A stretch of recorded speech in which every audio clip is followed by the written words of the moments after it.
Bonsoir à tous, j'espère que vous êtes prêts pour la suite de notre lecture. Si on se rappelle bien, la dernière fois, Monsieur Wood avait disparu. Donc, installez-vous confortablement dans votre lit, fermez les yeux et écoutez la suite de l'histoire. Caro cligna des yeux et se redressa. « Qu'est-ce qu'il y a?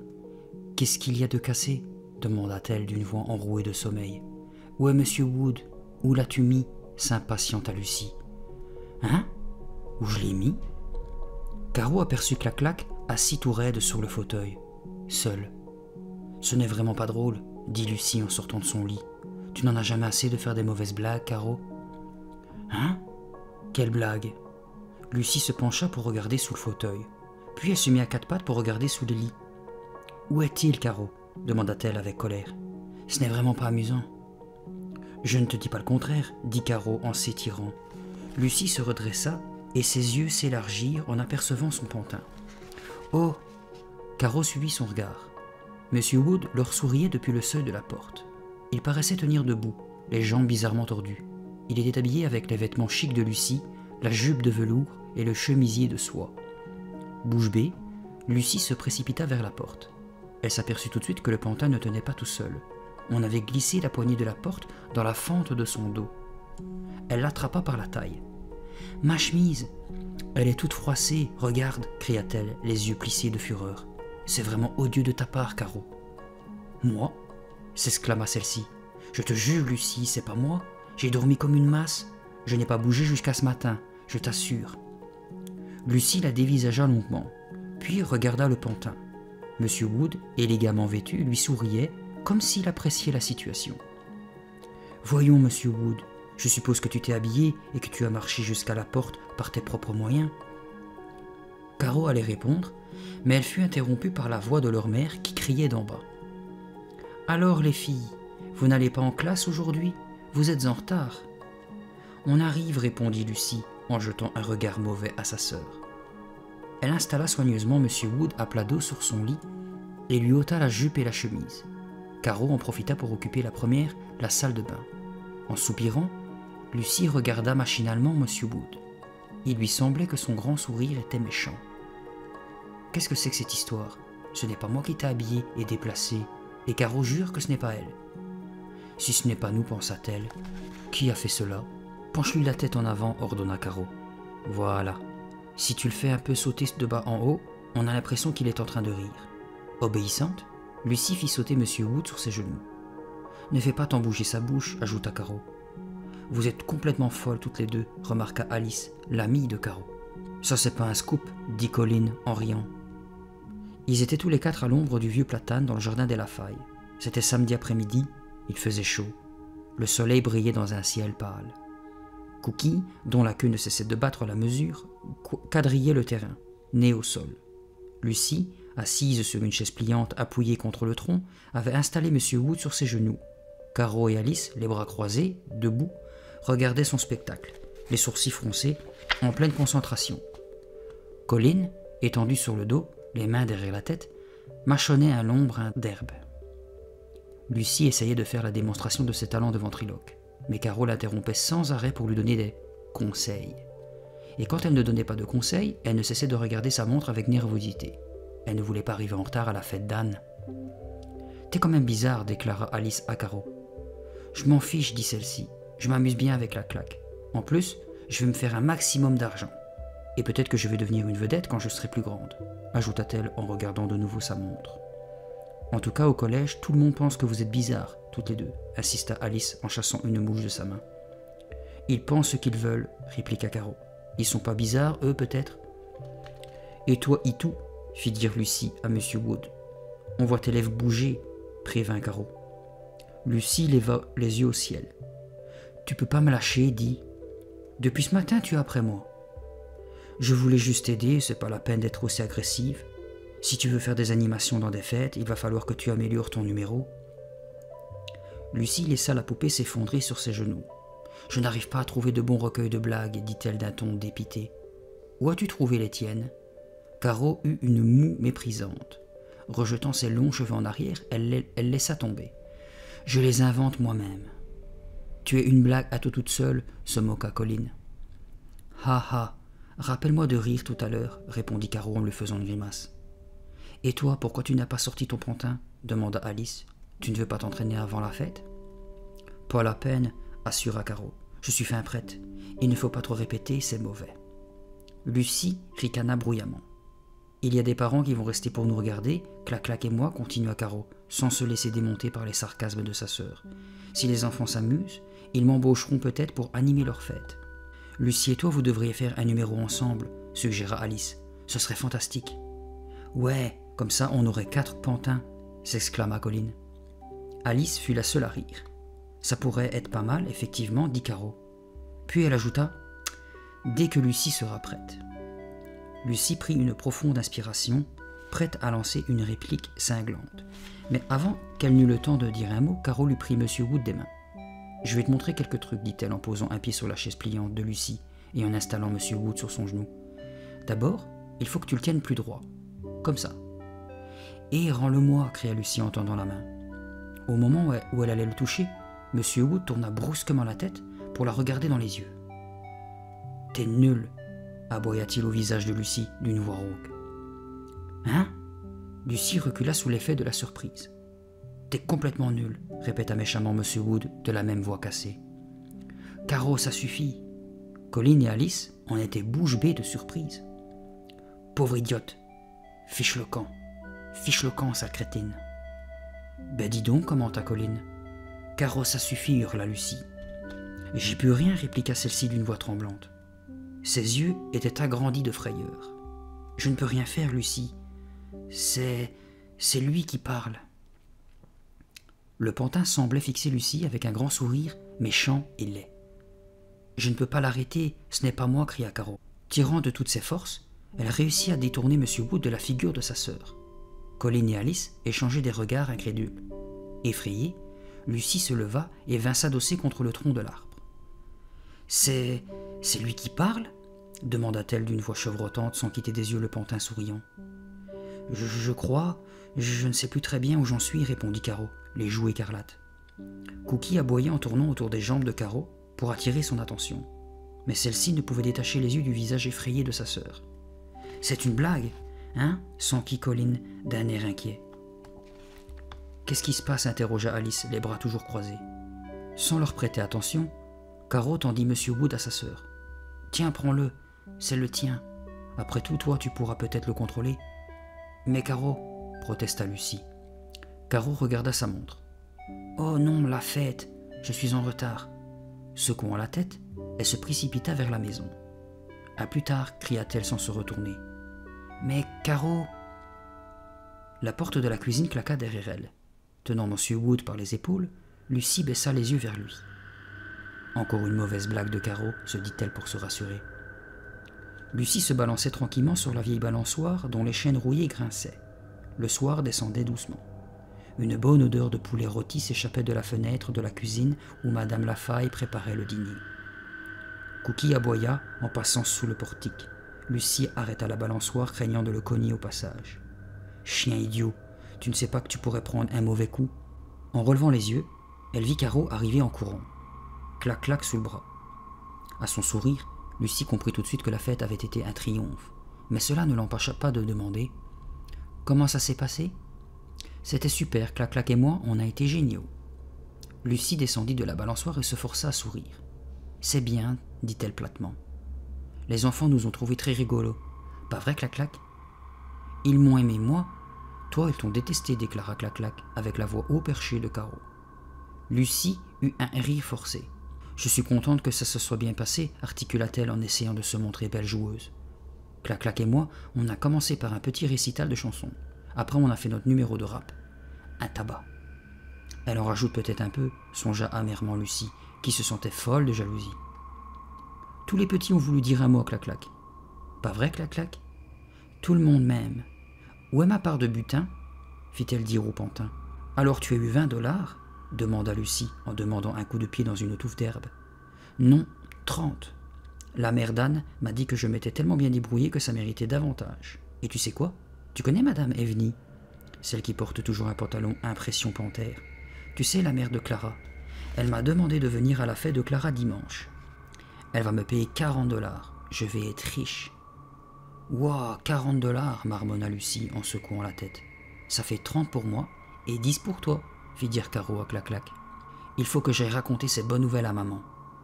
Et toi, qu'est-ce que tu as fait cet après-midi? Je suis allé au centre commercial avec elle. Agitant frénétiquement la queue, Cookie leur courait dans les pieds, manquant de les faire trébucher. « Cookie, dégage !» cria Caro. « Oh, j'ai presque oublié, » dit Lucie en s'arrêtant sur le seuil. Il s'est passé quelque chose d'agréable. Caro s'immobilisa, elle aussi. « Quoi donc ?» Au centre commercial, on est tombé sur Madame Stanley. Madame Stanley était leur professeur de musique. « Quelle super nouvelle !» commenta moqueusement Caro. « Et Madame Stanley m'a demandé si, avec Monsieur Wood, on ne pourrait pas présenter le spectacle de fin d'année, annonça Lucie en souriant. Caro eut du mal à avaler sa salive. « Elle t'a demandé, à toi, de présenter le concert. »« Ouais, il faut que je fasse un numéro avec Monsieur Wood devant tout le monde, » s'écria joyeusement Lucie.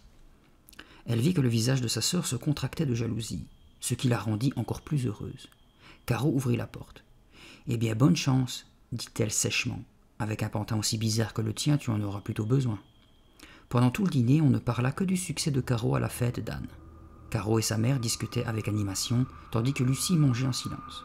« Au début, je reconnais que je trouvais toute cette histoire étrange, » dit Madame Lafaille en servant de la glace à la vanille. « Je ne comprenais pas pourquoi tu avais envie de jouer les ventriloques, Caro.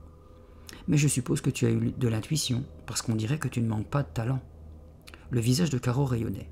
En règle générale, Madame Lafaille était plutôt avare de compliments. « J'ai trouvé un livre à la bibliothèque du collège, » expliqua Caro. « C'était bourré d'idées. Et il y avait même tout un numéro à jouer. Mais moi je préfère inventer mes propres blagues, ajouta-t-elle en jetant un coup d'œil à sa sœur. « Tu devrais regarder le spectacle de ta sœur, conseilla Madame Lafaille à Lucie en lui tendant une coupe de glace. Tu pourrais sûrement y glaner quelques bons trucs pour la fête du collège. »« Peut-être, répondit Lucie en essayant de dissimuler son agacement. Monsieur Lafaille appela de New York après le dîner.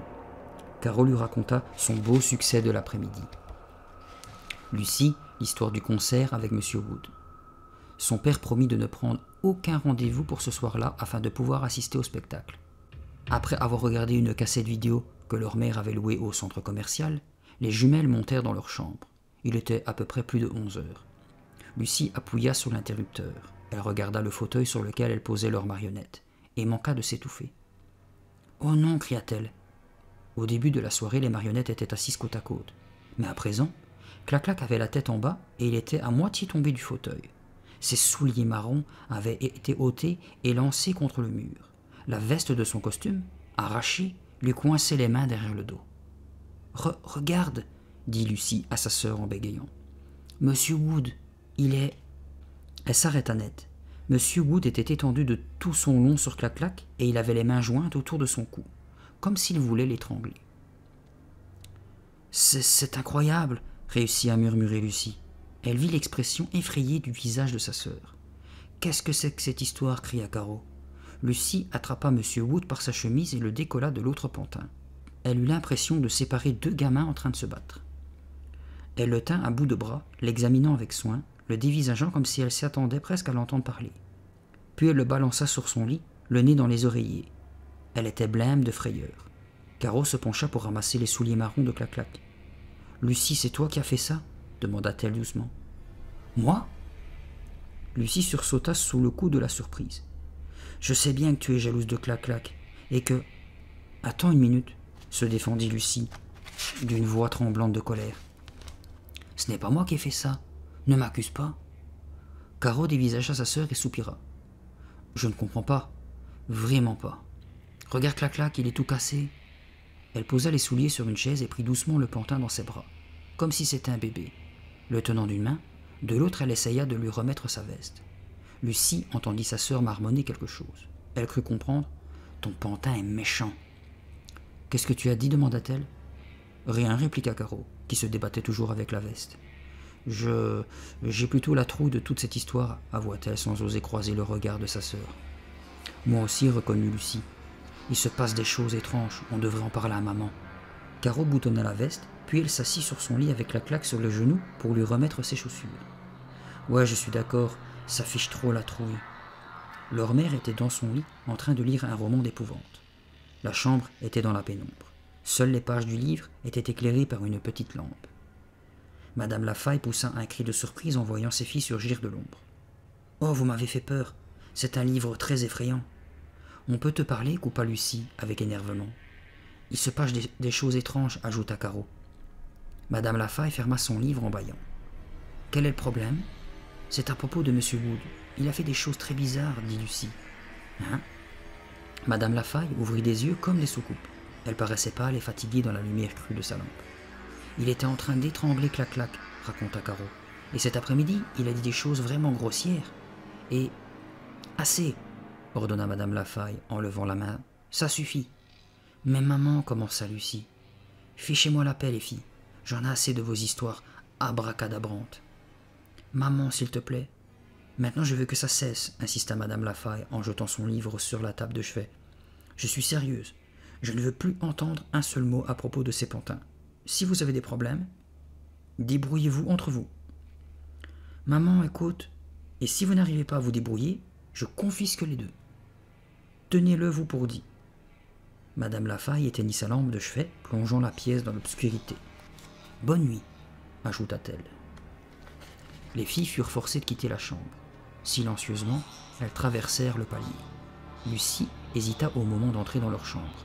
Elle s'attendait à trouver M. Wood encore en train d'étrangler Clac-Clac. Elle poussa un soupir de soulagement en voyant que les deux pantins n'avaient pas bougé de leur lit. « Maman n'a pas été d'un grand secours, » fit observer Caro, en installant Clac-Clac sur le fauteuil près de la fenêtre.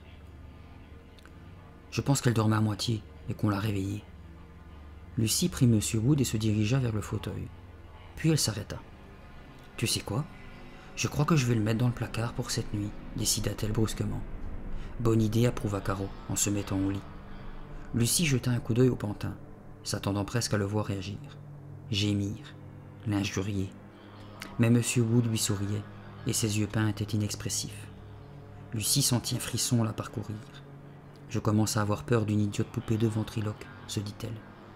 Elle ouvrit la porte du placard en gromelant. Pour poser le pantin sur l'étagère du haut, elle la referma avec soin et se dirigea vers son lit. Cette nuit-là, elle eut encore du mal à trouver le sommeil. Le lendemain, à son réveil, elle se sentait épuisée comme si elle n'avait pas fermé l'œil. Encore mal réveillée, elle regarda le fauteuil devant la fenêtre. Clac-Clac était assis là, exactement dans la position dans laquelle Caro l'avait mis. Et à côté, M. Wood, un bras passé autour des épaules de Clac-Clac, souriait triomphalement à Lucie, comme s'il venait de lui jouer un bon tour. « Alors, monsieur Wood, allez-vous à l'école ?»« Bien sûr, vous me prenez pour un pantin. Et quel est votre cours préféré ?»« L'atelier de sculpture sur bois, évidemment. »« Qu'est-ce que vous y faites, monsieur Wood ?»« Je sculpte un pantin en forme de fille. »« Qu'est-ce que vous croyez ? Ha, que j'ai envie de passer le reste de ma vie sur vos genoux ?» Lucie s'assit devant le miroir de la coiffeuse, monsieur Wood sur les genoux. Elle voulait se regarder en train de répéter ses numéros pour le concert du collège. Monsieur Wood s'était bien conduit depuis 2 jours. Aucun incident mystérieux ou effrayant. Lucie commençait à se rassurer. Peut-être que son imagination lui avait joué des tours. Peut-être qu'à présent tout allait bien se passer. Elle se pencha vers le miroir pour observer sa bouche pendant qu'elle parlait avec la voix du pantin. Il était impossible de prononcer les B et les M sans bouger les lèvres. Il fallait éviter ces lettres au maximum. « Je m'améliore quand il s'agit de passer de ma voix à celle de M. Wood, pensa-t-elle joyeusement. Mais il faut que je change plus rapidement. Plus vite on parle, lui et moi, plus c'est drôle. Essayons encore une fois, M. Wood, dit-elle en approchant la chaise du miroir. Le travail, toujours le travail, fit-elle grommeler au pantin. Avant que Lucie n'eût le temps de reprendre sa répétition, Caro entra en trombe dans la chambre. Dans le miroir, Lucie regarda sa sœur s'approcher d'elle, ses longs cheveux flottant sur ses épaules, un sourire triomphant aux lèvres. « Tu sais quoi ?» dit-elle. Lucie n'eut même pas le temps de répondre. Madame Burgess était à la fête d'Anne Marlowe. Elle travaille à la télé et elle trouve que je suis suffisamment bonne pour me présenter à Star en herbe. L'émission qui a lieu toutes les semaines. « Hein ? C'est vrai ?» réussit à articuler Lucie. Caro bondit d'un pied sur l'autre en criant « Clac-Clac et moi, on va passer à la télé. Est-ce que ce n'est pas génial ?» Contemplant sa sœur surexcitée, Lucie sentit une vague de jalousie la submerger. « Il faut que j'aille raconter ça à maman !» s'exclama Caro. « Maman, maman !» Lucie, hors d'elle, ne put retenir un cri de rage. « Oh !» Oui, je fais très bien le cri de rage. « Pourquoi est-ce que toutes les bonnes choses lui arrivent à elle ? Moi, je présente un spectacle minable devant une centaine de parents, et elle va passer à la télé. Et pourtant, je me débrouille aussi bien qu'elle, si ce n'est mieux. » De colère, elle leva M. Wood au-dessus de sa tête et le jeta brutalement par terre. La tête du pantin cogna sur le parquet avec un bruit sourd. La grande bouche s'ouvrit comme pour laisser échapper un cri. « Oh !» Lucie s'efforça de retrouver son calme. Le pantin, recroquevillé à ses pieds, semblait la fixer d'un air accusateur. Lucie le ramassa et le serra contre elle. « Voilà, voilà, monsieur Wood, murmura-t-elle doucement. Je t'ai fait mal ? Oui, excuse-moi, je n'ai pas fait exprès. » Le pantin ne la quittait pas des yeux. Son sourire peint était toujours le même, mais son regard était glacé et impitoyable. C'était une nuit calme, pas un souffle de vent. Les rideaux tirés devant la fenêtre ouverte ne bougeaient pas. Un pâle clair de lune pénétrait dans la chambre des filles, créant des ombres violettes qui semblaient envahir la pièce. Caro dormait mal, d'un sommeil léger rempli de rêves agités. Elle fut réveillée en sursaut par un bruit sourd. Hé ! Elle leva la tête de son oreiller humide. Quelqu'un bougeait dans l'obscurité. Le bruit qu'elle avait entendu, c'était des pas. « Hé !» murmura-t-elle, bien réveillée à présent. « Qui est là ?» La silhouette se retourna sur le seuil, ombre plus claire dans l'obscurité de la chambre. « Ce n'est que moi. »« Lucie ?»« Bah oui, quelque chose m'a réveillée. J'ai la gorge sèche. Je descends à la cuisine chercher un verre d'eau. » Elle disparut dans les ténèbres. Caro l'écouta descendre l'escalier, puis, quand le bruit s'estompa, elle ferma les yeux et laissa retomber sa tête sur l'oreiller. Quelques secondes plus tard, elle entendit Lucie pousser un cri d'horreur. Caro sortit du lit précipitamment. Les draps entortillés autour de ses jambes la firent trébucher. Le cri, à vous figer le sang de Lucie, lui résonnait encore dans les oreilles. Pieds nus, elle dévala l'escalier obscur pour se retrouver devant la porte de la cuisine. Une étrange lumière baignait la pièce, celle de la petite ampoule à l'intérieur du réfrigérateur, dont la porte était grande ouverte. « Qu'est-ce qui se passe ?» Elle avança d'un pas, puis d'un autre. Son pied plongea dans quelque chose de froid et humide. Caro sursauta et s'aperçut qu'elle marchait dans une grosse flaque de lait. Elle leva les yeux vers Lucie, adossée contre le mur, les mains levées devant le visage comme pour se protéger de l'horreur. « Lucie, mais enfin !» Elle s'arrêta net, découvrant l'ampleur du désastre. Des fruits et des légumes jonchaient le sol. Il y avait des œufs cassés un peu partout. Pire encore, les boucles d'oreilles, les bracelets et les colliers de perles de Lucie étaient éparpillés, mélangés à la nourriture répandue comme pour une salade monstrueuse. « Oh non !» Caro cria en voyant une silhouette par terre. Assis au milieu du cataclysme, souriait gaiement. Monsieur Wood trônait. Il portait plusieurs colliers de perles autour du cou et une assiette de poulet froid était posée sur ses genoux. « Lucie, ça va ?» cria Caro en détournant les yeux du pantin souriant, couvert de bijoux. Lucie ne parut pas l'entendre. « Ça va ?» répéta Caro. « Qu'est-ce qui se passe ?» bégaya Lucie, affalée contre le mur, blême de terreur. « Qui a fait ça? Est-ce que Monsieur Wood ?» Caro allait répondre quand le cri de surprise de leur mère l'interrompit. Madame Lafaille alluma le plafonnier. Elles clignèrent des yeux toutes les trois, éblouies par cette lumière brutale. « Nom d'un chien !» s'exclama Madame Lafaille. Elle se mit à appeler son mari, puis elle se rappela qu'il n'était pas là. Cookie pénétra gaiement dans la pièce, la queue en métronome. Il baissa la tête et commença à croquer les coquilles d'œufs brisées. « Fiche-moi le camp !» cria sévèrement Madame Lafaille. Elle attrapa le chien sous le bras, le mit dehors et referma la porte. Puis elle avança au milieu de la pièce en hochant la tête, ses pieds nus ratant de peu la flaque de lait. « Je suis descendue boire et j'ai trouvé ce désordre », expliqua Lucie d'une voix tremblante. « La nourriture, mes bijoux, tout ça. »« C'est Monsieur Wood le coupable, » dit Caro d'une voix accusatrice. « Regardez-le. »« Ça suffit, j'en ai assez, » hurla leur mère. Madame Lafaille évalua les dégâts, les sourcils froncés. Son regard se posa sur le pantin et elle eut un grognement dégoûté. « Je le savais que tout ça avait quelque chose à voir avec ces marionnettes de ventriloque, » gronda-t-elle en regardant les deux filles d'un air accusateur. « C'est Monsieur Wood, maman, » dit Lucie avec conviction, les poings serrés. « Je sais que ça a l'air idiot, mais... »« Arrête !» ordonna Madame Lafaille. « Je suis totalement écœurée. Écœurée !» Elle fixa le pantin couvert de bijoux qui souriait au-dessus de son plat de poulet. « Je vais vous confisquer vos marionnettes, » déclara-t-elle à ses filles. « Toute cette histoire est en train de mal tourner. »« Mais... » protesta Lucie. « C'est pas juste, » s'exclama Caro. « Désolée, c'est la seule solution, » répliqua fermement Madame Lafaille. Elle parcourut du regard le sol jonché de débris et furieuse, ajouta « Regardez l'état de la cuisine. »« Mais j'ai rien fait, j'ai mis Caro. »« Et moi j'ai besoin de Monsieur Wood pour le concert du collège, protesta Lucie. Tout le monde compte sur moi. Madame Stanley me fait confiance. » Madame Lafaille les regarda l'une après l'autre. Elle dévisagea Lucie. « C'est ton pantin qui est par terre, non ? » ?»« Oui, mais ce n'est pas moi qui ai fait cela. Je te le jure. »« Vous jurez toutes les deux que vous n'êtes pas responsable de ce gâchis ?» demanda Madame Lafaille, qui parut soudain très fatiguée sous la lumière blanche du plafonnier.